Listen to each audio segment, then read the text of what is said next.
Moi, je crois que là, sur ce sujet des magazines féminins, c'est la réalité qui est misogyne. Quand on voit que les magazines féminins se vendent, et quand on analyse le contenu objectif des magazines féminins, c'est-à-dire ça parle de mode, de régime amaigrissant, de people, c'est ouvertement la preuve soit qu'on prend les femmes pour des connes, soit qu'il faut c'est ce traitement-là qu'elles veulent, sinon elles n'achètent pas. Ce qui tend à être vérifié, puisque tous les magazines comme DS qui ont essayé de faire du journalisme généraliste sur le modèle masculin, c'est-à-dire de faire un Express ou un Le Point féminin, les ventes se sont cassées la gueule.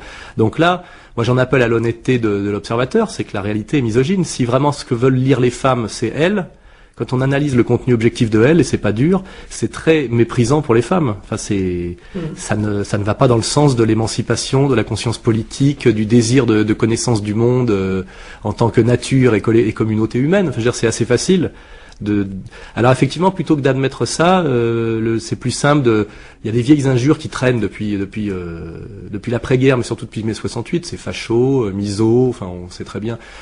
Je pense que quand on veut faire l'effort de penser un peu et d'oser affronter l'idéologie dominante, il ne faut pas avoir peur de subir quelques injures. Effectivement, les sciences humaines, c'est un domaine qui, contrairement aux sciences exactes, est très politique, où il y a des enjeux. Donc il y a beaucoup de mauvaise foi déjà, parce qu'il y a des intérêts humains. Donc il y a de la stratégie, il y a des coups bas. Et il me semble qu'il est dans la tradition que quelqu'un qui essaye de penser un peu honnêtement sur la période dans laquelle il vit, c'est-à-dire en prise directe, s'attire quelques ennuis et quelques injures. C'est plutôt l'inverse qui est louche. C'est le soi-disant sociologue encensé à la fois par l'establishment, les médias, etc. Il y a beaucoup de chances pour qu'il n'y ait pas grand-chose dans sa pensée, quoi. Imitation et maniérisme. Ça, c'est un constat sociologique que faisait Gordon Childe déjà en anthropologie. C'est que quand les femmes investissent un domaine culturel, c'est en général qu'il a cessé d'être une avant-garde et qu'il a cessé d'évoluer. On le voit aujourd'hui, on voit des filles tagueuses. Hein. Si les filles se mettent à taguer, c'est qu'il y a plus le tag n'est plus une avant-garde, l'aventure est finie.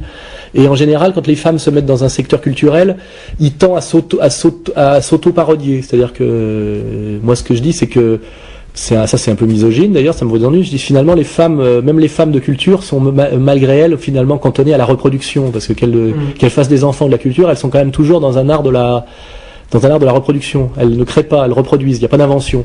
Et je le démontre par le jazz notamment. On n'a jamais vu une femme des femmes musiciennes de jazz géniales, il n'y en a pratiquement pas, parce que c'est un art de l'improvisation, d'ailleurs de la création instantanée. Alors des femmes pianistes de musique classique qui sont capables de jouer comme des singes savants du Chopin, il y en a autant qu'on veut, parce qu'il n'y a pas d'invention. C'est refaire très bien quelque chose qui a déjà été créé. Mais quand il s'agit de créer in vivo, là il y a très peu de femmes. Alors après, moi je me pose la question, hein, c'est un constat. Après moi je théorise plus ou moins là-dessus, on le fait ou on le fait pas, mais je mets au défi aucun sociologue de me démontrer, de me dire c'est faux, c'est le contraire. Il n'y avait aucune raison que ce soit un pauvre noir comme Charlie Parker qui renouvelle la musique. C'est-à-dire que le renouvellement de la musique après on va dire l'impasse de la musique contemporaine, après Debussy, Schoenberg, Berg et tout ça, que les gens qui renouvelaient la musique soient des pauvres noirs, c'était absolument pas écrit dans l'histoire. Ça aurait pu être des femmes de la bourgeoisie dominante. Hein, ça aurait pu être Gertrude Stein. Or, une absence totale de génie féminin dans le jazz. Parce qu'on ne fera pas croire que les chanteuses participent de cette épopée, parce qu'elles sont jamais que des interprètes, une fois de plus, c'est-à-dire qu'elles reproduisent. Il se trouve que tout ce génie de création absolue est fait par des hommes, et des hommes pauvres et sans culture musicale. Donc moi, ce que j'insiste, c'est qu'à chaque fois qu'il y a une forme créatrice nouvelle qui apparaît, elle est jamais liée à un statut de classe, c'est-à-dire c'est souvent des très pauvres qui le font, que ce soit même on peut même parler du hip-hop, hein. Le hip-hop, c'est une invention, c'est fait par des pauvres noirs du ghetto, mais c'est toujours fait par des garçons. C'est la création est absolument masculine systématiquement, et les femmes finissent toujours par y arriver. Comme aujourd'hui, les femmes sautent 5 mètres à la perche. Mais ce qui m'intéresse, moi, c'est qui a inventé le saut à la perche. Moi, ce que je vois, c'est que l'Allemagne, qui est un pays qui a toujours été leader en chimie, par exemple, vient après des études de reprôner la séparation des garçons et des filles dans les sciences dures à partir du niveau de la seconde, etc. Parce que réellement, les filles freinent les garçons, tu vois. Et ce que je veux dire qu'à un moment donné, quand il y a des enjeux économiques lourds, on cesse de faire de l'idéologie. Or, le pays qui est le plus performant en sciences dures, c'est l'Allemagne, c'est là où il y a le moins de femmes. Le pays le moins performant d'Europe en sciences dures, c'est la Turquie, c'est là où il y a le plus de femmes, tu vois. Moi, ce genre de statistiques m'interpelle, tu vois. Après, le reste, Ça, c'est gênant, c'est pas suffisant comme explication.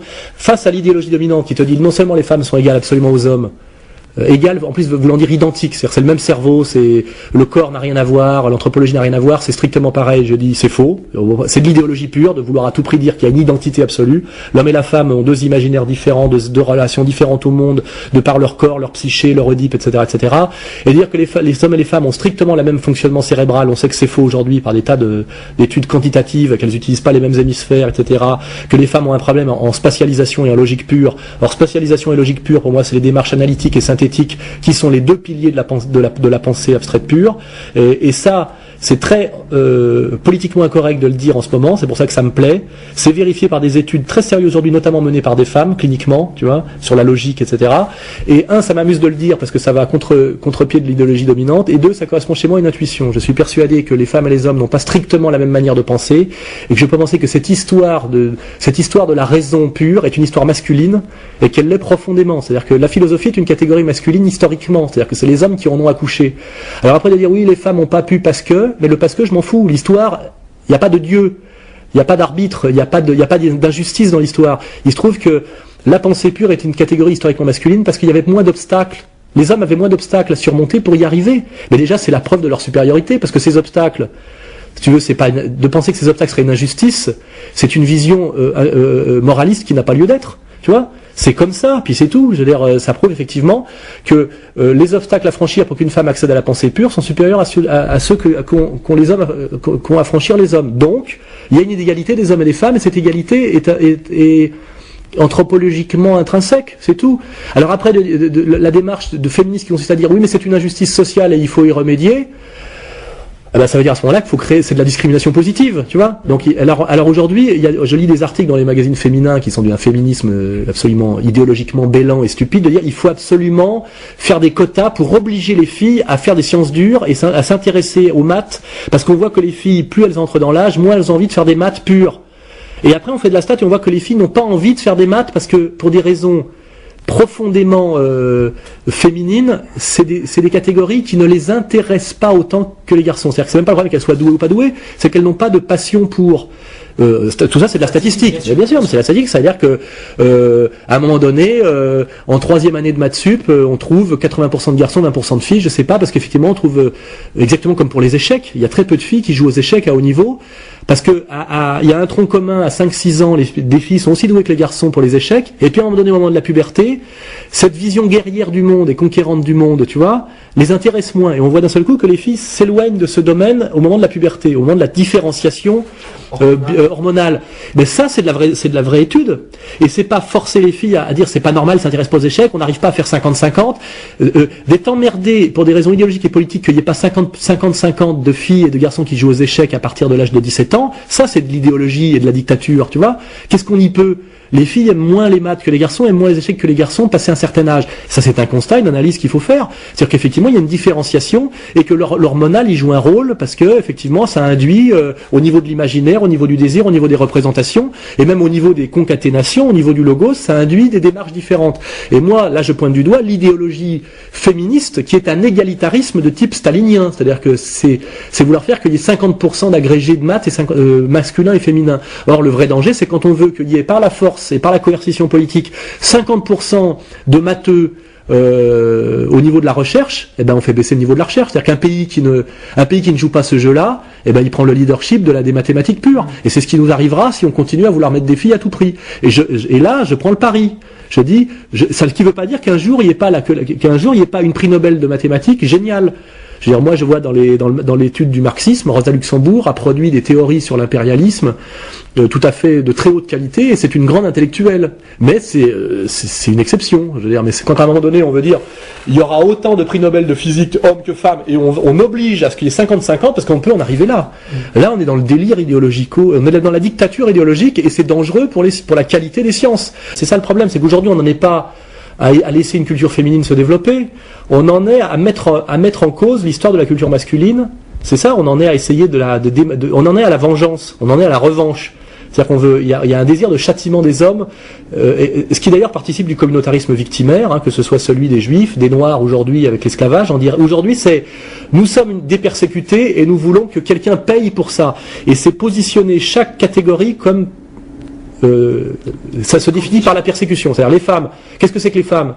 C'est une catégorie persécutée par les hommes. Qu'est-ce que c'est que les juifs? C'est une catégorie persécutée par les non-juifs. Qu'est-ce que c'est que les noirs? C'est une catégorie persécutée par les blancs. Qu'est-ce que c'est que, à la limite, le travailleur? C'est une catégorie persécutée par le bourgeois, même si cette catégorie est en déclin, alors que ça a été la catégorie marxiste. On est dans le communautarisme victimaire généralisé. Je pense que cette vision du monde tend à être paranoïaque, tend à être dangereuse et contre-productive et bête. C'est tout. Mais après, je ne nie pas l'histoire de la société patriarcale, les femmes cantonnées à certains rôles, et souvent cantonnées par elles-mêmes. Ce qu'on voit aujourd'hui dans l'histoire du foulard et de la réislamisation des sociétés, c'est que ce sont souvent les femmes qui réclament. Ce sont les femmes qui réclament la charia en Irak aujourd'hui, souvent. C'est ça qui est étrange. C'est plus compliqué que ce qu'on croit. Hein. C'est-à-dire que qui reproduit le patriarcat dans les sociétés méditerranéennes? Les mères.